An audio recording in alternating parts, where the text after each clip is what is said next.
നമ്മുടെ ഇന്ത്യയുടെ ക്യാപിറ്റൽ സിറ്റിയായ ഡൽഹിയിൽ ഓരോ മാസവും 10 കുട്ടികളെങ്കിലും കൊലപാതകത്തിന്റെ പേരിൽ അറസ്റ്റ് ചെയ്യപ്പെടുന്നുണ്ടെന്ന് പറയുന്ന കണക്കുകളാണ് നാഷണൽ ക്രൈം റെക്കോർഡിംഗ് ബ്യൂറോയുടെ ഒഫീഷ്യൽ റിപ്പോർട്ട് പ്രകാരം സൂചിപ്പിക്കുന്നത്. ഇത് കഴിഞ്ഞ വർഷങ്ങളിൽ വലിയ തോതിൽ കൂടിക്കൊണ്ടിരിക്കുന്നു പറയുന്ന മറ്റൊരു കണക്കും ഇവിടെ കാണുവാൻ സാധിക്കും. ഞാൻ ഈ കാര്യത്തെപ്പറ്റി സൂചിപ്പിക്കാനുള്ള പ്രധാനപ്പെട്ട കാരണം ഇന്ന് നമ്മുടെ ഇന്ത്യയിൽ ഏറ്റവും കൂടുതൽ ചർച്ചാ വിഷയമായിക്കൊണ്ടിരിക്കുന്ന കാര്യമാണ് കുട്ടികൾക്കിടയിൽ, അതായത് 18 വയസ്സിന് താഴെയുള്ള ജുവനൈൽ എന്ന് വിശേഷിപ്പിക്കുന്ന കുട്ടികൾക്കിടയിൽ വർദ്ധിച്ചു വരുന്ന ക്രൈം റേറ്റിന്റെ കാര്യം. ഇതിനുള്ള ഏറ്റവും വലിയ ലേറ്റസ്റ്റ് എക്സാമ്പിളായി കണക്കാക്കുന്ന ഒരു കാര്യമാണ് പൂനെയിലുണ്ടായ ഒരു കാർ അപകടം. ഈ അപകടവും ഇതിനുശേഷം ചർച്ചാ വിഷയമാകുന്ന ചില പ്രധാനപ്പെട്ട കാര്യങ്ങളും പണക്കാർക്കും പാവപ്പെട്ടവർക്കും രണ്ട് നീതി എന്ന് പറയുന്ന നമ്മുടെ ഇന്ത്യയിലെ ജുഡീഷ്യൽ സിസ്റ്റത്തിന്റെ ഒരു നീതിന്യായ വ്യവസ്ഥയെപ്പറ്റിയുമെല്ലാം ഇന്ന് വലിയ തോതിൽ വിമർശന വിധേയമാകുമ്പോൾ ഇതിന് പിറകിലെ യാഥാർത്ഥ്യം എന്താണെന്ന് നിങ്ങൾ ഓരോരുത്തരും അറിയേണ്ടതുണ്ട്. കാരണം നമ്മുടെ ഇന്ത്യയിലെ ഏറ്റവും അത്യാവശ്യമായിട്ട് മാറ്റപ്പെടേണ്ട ചില കാര്യങ്ങളെ പറ്റിയും അത് എന്തുകൊണ്ട് നമ്മൾ ഓരോരുത്തരും മാറണമെന്ന് പറയുന്ന വിഷയത്തെ പറ്റിയുമാണ് ഈ ഒരു വീഡിയോ കവർ ചെയ്യാൻ പോകുന്നത്. തീർച്ചയായിട്ടും വീഡിയോ സ്കിപ്പ് ചെയ്യാതെ മുഴുവനെ കാണാൻ ശ്രമിക്കുക.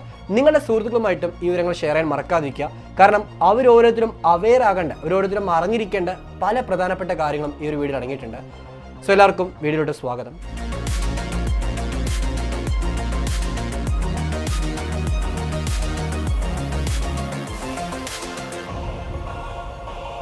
നമുക്കാദ്യം ഈ കഴിഞ്ഞ ദിവസം സംഭവിച്ച ഒരു ദാരുണമായ കാര്യത്തെപ്പറ്റി അറിയാം. 2024 മെയ് 18 വൈകിട്ട് പൂനെയിലൊരു പബ്ബിൽ ഒരു പാർട്ടി ഹോസ്റ്റ് ചെയ്യപ്പെടുകയാണ്. ഈ പാർട്ടിയിൽ 18 വയസ്സിന് താഴെയുള്ള നിരവധി കുട്ടികൾ പങ്കെടുക്കുന്നുണ്ട്. ആ പാർട്ടി ഹോസ്റ്റ് ചെയ്യുന്നത് വേദാന്ത് അഗർവാൾ എന്ന് പറയുന്ന പൂനെയിലെ one of the richest family ഒന്നായി കണക്കാക്കുന്ന അഗർവാൾ ഫാമിലിയുടെ മെമ്പറാണ്. ഇവന് 17 വയസ്സും 8 മാസവുമാണ് പ്രായം. സോ ഒരു കുട്ടികൾ ഹോസ്റ്റ് ചെയ്യുന്ന ഒരു പാർട്ടി എന്ന് പറയാൻ സാധിക്കും. പക്ഷേ ഈ പാർട്ടിയുടെ ബില്ല് കേട്ടാൽ നിങ്ങൾ ഞെട്ടും. 40,000 രൂപയാണ് ഒരു അരമണിക്കൂർ, ഒരു 3/4 മണിക്കൂറൊക്കെ നീണ്ടുന്ന പാർട്ടിക്കായിട്ട് ഇവർ ചെലവഴിച്ചിരിക്കുന്നത്. പാർട്ടി നടത്താനുള്ള കാരണമെന്ന് പറയുന്ന +2 റിസൾട്ട് വന്നു, ഇവന് നല്ല മാർക്കുണ്ട്. സോ പാർട്ടി ഹോസ്റ്റ് ചെയ്ത് തിരികെ ഡ്രിങ്ക്സ് ഒക്കെ കഴിച്ചിട്ട് ഇവൻ കാറിൽ പോവുകയാണ്. കാറ് പോർഷയുടെ വളരെയധികം വില കൂടിയ 2 കോടി രൂപ കണക്കാക്കുന്ന ഒരു കാറിലാണ് സഞ്ചരിക്കുന്നത്. കാർ ഒരു 120-130 സ്പീഡിൽ പോകുന്നു. ആ സ്പീഡ് വീണ്ടും ഇൻക്രീസ് ചെയ്യുകയാണ്. അവസാനം 160-150 സ്പീഡിലോട്ട് ഈ കാറ് പെട്ടെന്ന് പാഞ്ഞു കയറുകയാണ്. ആ ഒരു സമയത്തായിരുന്നു തൊട്ടടുത്ത് ഒരു മോട്ടോർ സൈക്കിൾ സഞ്ചരിക്കുന്നുണ്ട്. ഈ മോട്ടോർ സൈക്കിൾ ഉണ്ടായിരുന്ന 2 യുവതിയും യുവാക്കളെയും ഈ ഒരു കാർ വന്ന് ഇടിക്കുകയാണ്. സംഭവ സ്ഥലത്ത് വെച്ച് തന്നെ ഈ 2 പേരും കൊല്ലപ്പെടുന്നു. നിമിഷ നേരം കൊണ്ട് ആൾക്കാർ തടിച്ചുകൂടുകയാണ്. ഇവനെ കാറിൻ്റെ അകത്ത് പുറത്തോട്ട് വലിച്ചിടുന്നു. അവിടെ ഉണ്ടായിരുന്ന ആൾക്കാർ മുഴുവനും ഇവനെ തല്ലിച്ചതക്കുകയാണ്. കാറിനെയും ബാക്കിയുള്ള പല കാര്യങ്ങൾ നശിപ്പിക്കാനായിട്ട് ആൾക്കാർ കാണുന്നു. കാരണം 2 കുട്ടികളാണ് തൊട്ടടുത്ത് മരിച്ചു കിടക്കുന്നത്. ഇവനാണെങ്കിൽ ഒരു ബോധവുമില്ലാതെ കാറിൽ നിന്ന് പുറത്തിറങ്ങി ആൾക്കാർ വേണ്ടി തല്ലുകൊണ്ട് നിൽക്കുന്നുണ്ട്. ഈ വീഡിയോ നിമിഷ നേരം കൊണ്ട് സോഷ്യൽ മീഡിയയിൽ വൈറലായി മാറുകയാണ്. അങ്ങനെ ഇരിക്കുമ്പോഴാണ് മറ്റൊരു വാർത്ത പുറത്തു വന്നത്. ഇവനെ പോലീസ് പിടികൂടി സ്റ്റേഷനിലോട്ട് കൊണ്ടുപോകും. സ്റ്റേഷനിൽ ചെന്ന് ഏതാനും മണിക്കൂറുകൾ കഴിയുമ്പോഴേക്കും ഇവന് ജാമ്യം നൽകുകയാണ്. ജാമ്യം നൽകുക മാത്രമല്ല, സ്റ്റേഷനിൽ നെഗ്ലിജൻസിന്റെ പേരിൽ, അതായത് അശ്രദ്ധ മൂലമുണ്ടായ അപകടത്തിന്റെ പേരിൽ കേസ് രജിസ്റ്റർ ചെയ്യപ്പെടുന്നു. അതുപോലെ ഹാർഷ് ഡ്രൈവിങ്ങിന്, വണ്ടി അമിത വേഗത്തിൽ ഓടിച്ചതിനും കേസ് രജിസ്റ്റർ ചെയ്യപ്പെടുന്നുണ്ട്. ഇങ്ങനെ കേസ് രജിസ്റ്റർ ചെയ്തത് മാത്രമല്ലാതെ 15 ദിവസം ട്രാഫിക് പോലീസിന്റെ കീഴിൽ ഇവൻ പണി ചെയ്യണമെന്ന് പറയുന്ന കാര്യത്തെപ്പറ്റിയും, അതുപോലെ 300 വാക്കുകൾ കവിയാതെ ഒരു എസ്സേ എഴുതാനായിട്ട്, ട്രാഫിക് നിയമങ്ങളെ പറ്റിയും അതിൻ്റെ ദൂഷ്യവശങ്ങളെ പറ്റിയുമുള്ള ഒരു എസ്സേ എഴുതാനായിട്ട് ഇവന് ജാമ്യം നൽകുന്ന സമയത്ത് അതിൽ ഉപാധിയായിട്ട് വെക്കുന്നുണ്ട്. ഇതൊക്കെ നൽകിയ ശേഷം ഇവൻ്റെ മുത്തശ്ശൻ്റെ കെയർ ഓഫിൽ ജാമ്യം നൽകുകയാണ്. മുത്തശ്ശൻ എന്ന് പറയുന്ന മുൻപ് അധോലോക സംഘങ്ങൾക്കിടയിലൊക്കെ പേര് കേട്ടിരുന്ന ഒരു SB അഗർവാൾ എന്ന് പറയുന്ന വ്യക്തിയാണ്. അയാൾ വന്ന് സ്റ്റേഷനിൽ വന്ന് ജാമ്യമൊക്കെ വാങ്ങിച്ചിട്ട് പോകുന്നു. അങ്ങനെ ഇരിക്കുമ്പോഴാണ് ഇത് വാർത്ത വലിയ തോതിൽ ചർച്ചാ വിഷയമായിട്ട് മാറുന്നത്. കാരണം 2 ആൾക്കാർ കൊല്ലപ്പെട്ടു. ഒരു യുവതിയും യുവാവുമാണ് കൊല്ലപ്പെട്ടിരിക്കുന്നത്. കൊല്ലപ്പെട്ട് മണിക്കൂറുകൾ പോലും കഴിഞ്ഞിട്ടില്ല. അതിനോടൊപ്പം തന്നെ ആ ഒരു പയ്യന് ജാമ്യം ലഭിച്ചു. എന്താണ് ഈ ജാമ്യം ലഭിക്കാനുള്ള കാരണം? അതും ഹാർഷ് ഡ്രൈവിങ്ങിൽ ഡ്രിങ്ക് ആൻഡ് ഡ്രൈവ് നടത്തിയിട്ട് 2 പേരെ കൊലപാതകം ചെയ്തിട്ടും എങ്ങനെ ജാമ്യം ലഭിച്ചു? ഇങ്ങനെ പല ചോദ്യങ്ങൾ അതിനോടൊക്കെ ഉന്നയിക്കപ്പെടാൻ തുടങ്ങി. സോഷ്യൽ മീഡിയയിലാണെങ്കിൽ ഇന്ത്യയിലെ നീതിന്യായ വ്യവസ്ഥയെ പറ്റിയിട്ടും അതിലുള്ള തെറ്റായ വശങ്ങളെ പറ്റിയും എല്ലാം സംസാരിക്കാനായിട്ട് നിരവധി ആൾക്കാർ രംഗത്ത് വന്നു. ഇവിടെയാണ് നിങ്ങൾ ഓരോരുത്തരും മനസ്സിലാക്കേണ്ട ചില പ്രധാനപ്പെട്ട കാര്യങ്ങൾ അടങ്ങിയിരിക്കുന്നത്. നമുക്കാദ്യം 18 വയസ്സിന് താഴെയുള്ള കുട്ടികൾ ക്രൈം ചെയ്യുകയാണെങ്കിൽ അവർക്ക് എങ്ങനെയാണ് വിചാരണയും ബാക്കിയുള്ള കാര്യങ്ങൾ നടക്കുന്നു പറയുന്ന കാര്യത്തെപ്പറ്റി ഒന്ന് ജസ്റ്റ് ബ്രീഫായിട്ട് മനസ്സിലാക്കാം. ഇന്ത്യയിൽ ജുവനൈൽ ജസ്റ്റിസ് ആക്ട് നിലവിൽ വന്ന് 2000-ലാണ്. പക്ഷേ അതിൻ്റെ നവീകരിച്ച വകുപ്പ് 2015 പുറത്തു വന്നിട്ടുണ്ട്. സോ ആ ഒരു നവീകരിച്ച വകുപ്പിൽ പറയുന്നൊരു പ്രധാനപ്പെട്ട 2 കാര്യമുണ്ട്. ഒന്ന്, 18 വയസ്സിന് താഴെയുള്ള എല്ലാവരെയും മൈനറായിട്ട് കണക്കാക്കുമെന്ന് പറയുന്ന കാര്യം. അതായത് നിയമപരമായിട്ട് നിങ്ങൾക്ക് 18 വയസ്സായിട്ടെങ്കിൽ നിങ്ങളൊരു ക്രിമിനൽ കുറ്റം ചെയ്യുകയാണെങ്കിൽ പോലും നിങ്ങളെ മൈനറായിട്ടേ പരിഗണിക്കുകയുള്ളൂ. അതുകൊണ്ട് നിങ്ങൾക്ക് ഒരു മേജർ ആയിരിക്കുന്ന 18 വയസ്സിന് മുകളിലുള്ള പ്രായമുള്ള ആൾക്ക് നൽകുന്ന രീതിയിലുള്ള നിയമപരമായിരിക്കുന്ന ലീഗൽ പ്രൊസീജിയേഴ്സോ ബാക്കിയുള്ള കാര്യങ്ങളും ആയിരിക്കില്ല നൽകുന്നത്. അതിന് വ്യത്യസ്തമായ രീതിയിലുള്ള ഒരു നിയമപരമായിരിക്കുന്ന പരിരക്ഷ നിങ്ങൾക്ക് ലഭിക്കുന്നുണ്ട്. സോ 18 വയസ്സിന് താഴെയുള്ള കുട്ടികൾ, ഇവർ ഈ കുട്ടികളെന്ന് വിശേഷിപ്പിക്കുന്ന സമയത്ത് തന്നെ ഇവർക്കിടയിൽ ക്രൈം റേറ്റ് ഏറ്റവും കൂടുതൽ കാണപ്പെടുന്ന ഒരു ഏജ് കാറ്റഗറി എന്ന് പറയുന്ന 16 to 18 എന്ന് പറയുന്ന ഒരു ഏജ് കാറ്റഗറിയാണ്. സോ 16 to 18 എന്ന് പറയുന്ന ഒരു ഏജ് കാറ്റഗറിയിലാണ് 70% ക്രൈം റേറ്റ് നടക്കുന്നു പറയുന്ന കാര്യത്തെപ്പറ്റി നാഷണൽ ക്രൈം റെക്കോർഡിംഗ് ബ്യൂറോയുടെ ഒഫീഷ്യൽ റിപ്പോർട്ടിൽ സൂചിപ്പിച്ച് കാണാൻ സാധിക്കും. സോ ഈ ഒരു ഏജ് ഗ്രൂപ്പിലുള്ള കുട്ടികൾ ചെയ്യുന്ന ക്രൈമിൻ്റെ തീവ്രത അനുസരിച്ചുകൊണ്ട് ഇവരെ വേണമെങ്കിൽ ഈ 18 വയസ്സ് കഴിഞ്ഞ ആൾക്കാർക്ക് നൽകുന്ന ലീഗൽ പ്രൊസീജിയേഴ്സിലോട് ഉൾപ്പെടുത്താനുള്ള ഒരു പരിരക്ഷ നൽകുന്ന ഒരു കാര്യമാണ് ജുവനൽ ജസ്റ്റിസ് ബോർഡിൻ്റെ അണ്ടറിൽ വരുന്നത്. ഈ ഒരു ബോർഡിൽ 3 അംഗ സംഘമുണ്ട്. അതിൽ ജഡ്ജിമാരും അതുപോലെ തന്നെ ഒരു NGOസിൻ്റെയൊക്കെ റെപ്രസെൻ്റ് ചെയ്യുന്ന ഹ്യൂമൻ റൈറ്റ്സിനെയൊക്കെ റെപ്രസെൻ്റ് ചെയ്യുന്ന ആൾക്കാരും അടങ്ങിയിട്ടുണ്ട്. ഈ ബോർഡ് തീരുമാനിക്കും ഇവൻ ചെയ്ത കുറ്റത്തിൻ്റെ തീവ്രത അനുസരിച്ചുകൊണ്ട് ഇവനെ ഈ ഒരു നോർമൽ മൈനർ കാറ്റഗറിയിൽ വരുന്ന ആൾക്കാരുടെ ആ ഒരു ലീഗൽ പ്രൊസീജിയറിൽ ഉൾപ്പെടുത്തണമോ അല്ലെങ്കിൽ 18 വയസ്സ് കഴിഞ്ഞ ആൾക്കാർക്ക് നൽകുന്ന ലീഗൽ പ്രൊസീജിയറിൽ ഉൾപ്പെടുത്തണമോ എന്ന കാര്യം. സോ ഇത്തരമൊരു നിയമവസ്തുത ഇന്ത്യയിൽ നിലനിൽക്കുന്നുണ്ട്. ഇത് വരാനുള്ള പ്രധാനപ്പെട്ട കാരണമെന്ന് പറയുന്നത് കുറച്ച് വർഷങ്ങൾക്ക് മുമ്പ് ഡൽഹിയിൽ നിർഭയ എന്ന് പറയുന്ന ഒരു കുട്ടിയെ റേപ്പ് ചെയ്ത് കൊന്നൊരു കേസ് നിങ്ങൾ കേട്ടിരിക്കും. ആ സമയത്ത് 5 പ്രതികളാണ് മൊത്തമായിട്ടുണ്ടായത്. ഓടുന്ന ബസ്സിലാണ് ഈ റേപ്പ് ചെയ്തത്. ആ റേപ്പ് ചെയ്ത സമയത്ത് 17 വയസ്സ് പ്രായമുണ്ടായിരുന്ന ഒരു മൈനറും ഉണ്ടായിരുന്നെന്നും അവരാണ് വലിയ തോതിൽ ആ ഒരു ആക്രമണം നടത്തിയെന്ന് പറയുന്ന കാര്യത്തെപ്പറ്റി അന്ന് ചർച്ചാ വിഷയമായ കാര്യമാണ്.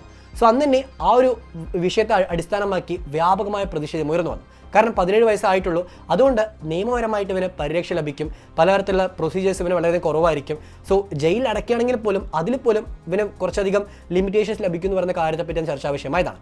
സോ ഇത്തരമൊരു നിയമപരമായ പരിരക്ഷ ഈ 18 വയസ്സിന് താഴെയുള്ള കുട്ടികൾക്ക് നൽകുന്നത് മൂലം അവർക്കിടയിൽ ക്രിമിനൽ വാസന കൂടുതലായിട്ട് വർദ്ധിച്ചു വരുന്ന കാര്യത്തെപ്പറ്റി ഇവിടെ നമുക്ക് മനസ്സിലാക്കാൻ സാധിക്കുന്ന ഒരു കാര്യമായിട്ട് കാണാൻ സാധിക്കും.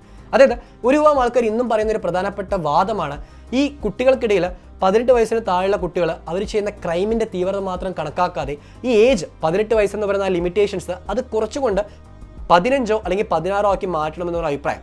അങ്ങനെ വരികയാണെങ്കിൽ പല ക്രിമിനൽ കുറ്റം ചെയ്യുന്ന കുട്ടികൾ ഈ 16 വയസ്സിന് മുകളിലുള്ള കുട്ടികൾക്കിടയിലാണ് ഏറ്റവും കൂടുതൽ ക്രിമിനൽ വാസനയുള്ളത്. അവരെ തന്നെ കൃത്യമായിട്ട് മോണിറ്റർ ചെയ്യാനും അവർക്ക് നടക്കുന്ന ലീഗൽ പ്രൊസീജിയർ സാധാരണ രീതിയിൽ ക്രൈം ചെയ്യുന്ന ഒരാൾക്ക് നൽകുന്ന രീതിയിൽ മാറ്റാൻ സാധിക്കുമെന്നും അങ്ങനെ ചെയ്യുമ്പോഴായിരിക്കും ക്രൈം റേറ്റ് കുറയാൻ സാധിക്കുന്ന ഒരു അഭിപ്രായം ഇവിടെ പലരും ഉന്നയിക്കുന്നത് കാണാൻ സാധിക്കും. മറ്റൊരു പ്രധാനപ്പെട്ട വസ്തുതയായിട്ട് കണക്കാക്കാൻ പറ്റുന്ന കാര്യമാണ് ഇന്ന് നോർത്ത് ഇന്ത്യയിൽ പ്രത്യേകിച്ച് ഡൽഹിയിൽ ഏറ്റവും കൂടുതൽ കുട്ടികൾക്കിടയിൽ ക്രൈം റേറ്റ് വർദ്ധിച്ചു വരുന്നത് കാണാൻ സാധിക്കും. കഴിഞ്ഞ വർഷമൊക്കെ ഒരു ഇൻസിഡന്റ് ഞാൻ പറയാം. അതായത് ഒരു പയ്യൻ 16 വയസ്സിന് താഴെയുള്ള ഒരു പയ്യനാണ്. ഇവൻ ഒരു 18 വയസ്സ് കഴിഞ്ഞ ഒരാളെ മർദ്ദിച്ച് കത്തിവെച്ച് കൊലപ്പെടുത്തുകയാണ്. കൊലപ്പെടുത്തിയ ശേഷം ആ ഡെഡ് ബോഡിയുടെ മേലെ നിന്ന് ഡാൻസ് കളിക്കുന്ന ഒരു വൈറൽ വീഡിയോ സോഷ്യൽ മീഡിയയിലെല്ലാം ചർച്ചാ വിഷയമായതാണ്. അന്ന് ജുവനൽ ജസ്റ്റിസ് ആക്ട് പ്രകാരം ഇവനെ അറസ്റ്റ് ചെയ്തെങ്കിലും കുറച്ച് മാസം കഴിഞ്ഞ് വെറുതെ വിട്ടിരുന്നു. കാരണം അവന് നിയമപരമായിട്ട് ഒരു പരിരക്ഷ ലഭിക്കുന്നുണ്ട്. അതുകൊണ്ട് തന്നെ ഇത്തരം ക്രിമിനൽ വാസന വർദ്ധിച്ചു വരാനായിട്ടും കുട്ടികളെ ഉപയോഗിച്ചുകൊണ്ട് ക്രൈം നടത്താനായിട്ട് പല മാഫിയയും പല ഗ്യാങ്ങുകളും പ്രവർത്തിക്കുന്നു വരുന്ന ആരോപണം അന്ന് ഉന്നയിക്കപ്പെട്ടതാണ്. പല പോലീസ് ഉദ്യോഗസ്ഥർ പോലും ഈ കാര്യത്തെപ്പറ്റി സ്ഥിരീകരിച്ച് കാണാൻ സാധിക്കും. അതായത് 2 സംഘങ്ങൾ തമ്മിലുള്ള പ്രശ്നമുണ്ടെങ്കിൽ അതിൽ കുട്ടികളെ ഉപയോഗിച്ചുകൊണ്ട് മറ്റൊരു സംഘത്തെ ആക്രമിക്കുക അല്ലെങ്കിൽ ആ ഒരു ഗ്യാങ് ലീഡറെ വധിക്കുക. അങ്ങനെ ചെയ്യുമ്പോൾ കുട്ടികൾക്ക് നിയമപരമായിട്ടൊരു പരിരക്ഷ ഉള്ളത് മൂലം അവരെ പ്രൊട്ടക്ട് ചെയ്യാൻ സാധിക്കും, അവർക്കെതിരെ കേസ് വരില്ല എന്നൊക്കെ പറഞ്ഞുകൊണ്ട് ഈ പല ഗ്യാങ് ലീഡേഴ്സും ഇത്തരം കുട്ടികളെല്ലാം ചൂഷണം ചെയ്യുന്നു പറയുന്ന അഭിപ്രായങ്ങൾ കേൾക്കാൻ സാധിക്കും. സോ കുട്ടികൾക്കിടയിൽ ഇങ്ങനെ ക്രൈം റേറ്റ് വർദ്ധിക്കാനുള്ള കാരണങ്ങളൊന്നായിട്ട് ഇത് മാറിയെന്ന ഒരു അഭിപ്രായം ഇവിടെ കേൾക്കാൻ സാധിക്കുന്നതാണ്. എന്നാൽ മറുഭാഗത്താണെങ്കിൽ ഇതിന് വിപരീതമായുള്ള അഭിപ്രായം കേൾക്കാൻ സാധിക്കും. അതായത് കുട്ടികളുടെ ഈ ഒരു ഏജ് അത് 18 നിന്ന് 16 ആക്കി മാറ്റുകയാണെങ്കിൽ ഐക്യരാഷ്ട്രസഭയുടെ പോലും പല തീരുമാനങ്ങൾക്കെതിരായിട്ട് മാറുമെന്നും കുട്ടികൾക്കിടയിലുള്ള ആ ഒരു പ്രോസസ്സ് അവരുടെ മെൻ്റൽ ഹെൽത്ത് ഡെവലപ്പ് ആകുന്നത് ആ ഒരു സ്റ്റേജിലാണ്. കാരണം 16 വയസ്സ് കഴിയുമ്പോഴാണ് ഒരു കുട്ടിക്കിടയിലുള്ള മാനസികമായിരിക്കുന്ന മാറ്റങ്ങൾ വലിയ തോതിൽ പ്രകടമാകും. ആ സമയത്ത് ഇവനെ ഒരു 18 വയസ്സ് കഴിഞ്ഞിരിക്കുന്ന ക്രിമിനൽസൊക്കെ ഉള്ള ഒരു ജയിലിൽ കൊണ്ട് അടയ്ക്കുകയാണെങ്കിൽ അത് അവൻ്റെ മെൻ്റൽ ഹെൽത്തിനെ ബാധിക്കുന്ന അഭിപ്രായം ഇവിടെ പലരും ഉന്നയിക്കുന്നത് കാണാൻ സാധിക്കും. മാത്രമല്ല ആ ഒരു കുട്ടി ഒരു നിയമപരമായിട്ടുള്ള 18 വയസ്സെന്ന് പറയുന്ന ഏജ് മാറ്റിയിട്ട് അത് 15, 14 മാറ്റുകയാണെങ്കിൽ അവന് കുറ്റം ചെയ്യാനുള്ള വാസന അത് വർദ്ധിക്കാനുള്ള കാരണമായി തീരുമെന്നും കാരണം ചെറിയ പ്രായത്തിൽ തന്നെ ക്രിമിനൽസിനിടയിലുള്ളൊരു ആക്ടിവിറ്റി അവന് ലഭിക്കുന്നത് മൂലം അവന് കൂടുതൽ ക്രിമിനൽ ആക്ടിവിറ്റിയിൽ എക്സ്പോഷർ ആകാനുള്ള കാരണമായി തീരുമെന്ന അഭിപ്രായങ്ങൾ കേൾക്കാൻ സാധിക്കും. ഇങ്ങനെ 2 ഭാഗത്തു നിന്നും ഇന്ത്യയിലുള്ള നിയമത്തിൽ മാറ്റം കൊണ്ടുവരുന്ന അഭിപ്രായങ്ങളും എതിരഭിപ്രായങ്ങളും കേൾക്കാൻ സാധിക്കുമ്പോൾ ഇതിൽ പലതരം നൂലാമാലകളും ചില പോരായ്മകളുണ്ടെന്ന് പറയുന്ന മറ്റൊരു യാഥാർത്ഥ്യം തന്നെയാണ്.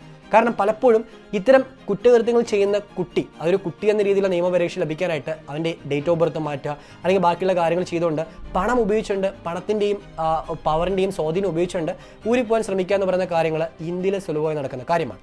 ഇവിടെ ഏറ്റവും സിമ്പിളായിട്ട് നമുക്ക് നടപ്പാക്കാൻ പറ്റുന്ന കാര്യമാണ് ചെറിയ പ്രായം മുതൽ കുട്ടികൾക്കിടയിലുള്ള ആ ഒരു മൊത്തം മെൻ്റൽ അബിലിറ്റിയും കൃത്യമായിട്ട് നിരീക്ഷിക്കാനും അവന് വേണ്ട ഗൈഡൻസ് കൊടുത്തുകൊണ്ട് പാരൻസ് പ്രോപ്പറായിട്ട് ഒരു കുട്ടിയെ സമൂഹത്തിനിടയിലോട്ട് നല്ലൊരു രീതിയിലോട്ട് മാറ്റിയെടുക്കാൻ ശ്രമിക്കുക എന്ന് പറയുന്നത് അത് ഏറ്റവും ജസ്റ്റ് നമുക്ക് ചെയ്യാൻ പറ്റുന്ന ഒരു കർത്തവ്യമായിട്ട് കണക്കാക്കാൻ പറ്റുന്ന കാര്യമാണ്. കാരണം ഒരു പയ്യൻ അവൻ ഇന്ത്യയിലെ നിയമങ്ങളും ബാക്കിയുള്ള എല്ലാ കാര്യം പാലിച്ചുകൊണ്ട് ഇന്ത്യയിൽ പൗരനായിട്ട് ജീവിക്കണമെങ്കിൽ അതിന് കൃത്യമായ മാർഗ്ഗനിർദ്ദേശം ചെറിയ പ്രായത്തിൽ നൽകേണ്ടതുണ്ട്. അതുകൊണ്ട് തന്നെ നിങ്ങളുടെ കുട്ടിക്ക് പോലും ഈ കാര്യത്തെപ്പറ്റി കൃത്യമായിട്ട് പറഞ്ഞു കൊടുക്കാനും ഈ കാര്യങ്ങളെപ്പറ്റി ബോധവാനാക്കാനും നിങ്ങൾ ശ്രമിക്കുക. അങ്ങനെ ചെയ്താൽ മാത്രമേ ഒരു പരിധിവരെ നമ്മുടെ ഇന്ത്യയിൽ ഇത്തരം ക്രൈം റേറ്റുകൾ കുറയ്ക്കാനും കുട്ടികൾക്കിടയിലുള്ള ക്രിമിനൽ വാസന ഒഴിവാക്കാനും നമുക്ക് സാധിക്കുള്ളൂ. കാരണം ഇന്ന് വലിയ തോതിൽ ലോകത്തുള്ള പല കാര്യങ്ങളെപ്പറ്റി അറിയാനും പുതിയ പല കാര്യങ്ങളിലോട്ട് അകപ്പെടാനും ഒരു ഓപ്പർച്യൂണിറ്റിയായിട്ട് മാറിയിരിക്കുന്ന ഒരു സിറ്റുവേഷൻ നമുക്ക് ചുറ്റുമുള്ളത്. അതുകൊണ്ട് തന്നെ ഈ ഒരു ഇൻ്റർനെറ്റ് യുഗത്തിൽ കൃത്യമായ രീതിയിൽ കുട്ടികളെ കാര്യങ്ങൾ പറഞ്ഞ് അവരെ പഠിപ്പിച്ച് മുന്നോട്ട് കൊണ്ടുവരേണ്ട അത്യാവശ്യമായ കാര്യമായിട്ട് മാറുന്നുണ്ട്. സോ ഇതിനായിട്ട് നിങ്ങൾ ശ്രമിക്കുക. ഒരിക്കലും ഒരു കാരണവശാലും നിങ്ങളുടെ കുട്ടിയോ അല്ലെങ്കിൽ നിങ്ങൾക്ക് അറിയാവുന്ന ഒരു കുട്ടിയാണെങ്കിൽ പോലും ആ കുട്ടിക്ക് നിയമലംഘനം നടത്തുന്ന രീതിയിലുള്ള ഒരു കാര്യത്തിലും പ്രോത്സാഹിപ്പിക്കാതിരിക്കുക. ഈ വേദാന്ത് അഗർവാളിൻ്റെ കേസ് എടുക്കുകയാണെങ്കിൽ അച്ഛൻ ഗിഫ്റ്റ് ചെയ്തൊരു കാർ ഉപയോഗിച്ചിട്ടാവും പോയിരിക്കുന്നത്. അതും 17 വയസ്സായിരിക്കുന്ന ഒരു പയ്യനെ അച്ഛൻ ഗിഫ്റ്റ് ചെയ്ത് പറയുമ്പോൾ നിങ്ങൾ ആലോചിച്ച് നോക്കുക. അതുകൊണ്ട് തന്നെ ഒരിക്കലും നിയമലംഘനം നടത്താതിരിക്കാൻ നിങ്ങൾ ശ്രദ്ധിക്കേണ്ട കാര്യമാണ്. അല്ലെങ്കിൽ അവസാനം നിങ്ങളുടെ കുട്ടിക്കും ഇത്തരമൊരു പ്രശ്നത്തിലൂടെ ഏർപ്പെടാനുള്ള കാരണമായി തീർന്നേക്കാം. അതുകൊണ്ട് തന്നെ കൃത്യമായ രീതിയിൽ സമൂഹത്തിലുള്ള എല്ലാ കാര്യങ്ങളെപ്പറ്റി പഠിക്കാനും അത് പഠിപ്പിച്ചു കൊടുക്കാനും നിങ്ങൾ ശ്രമിക്കുക. So that's all. Thank you for this video. Jai Hind.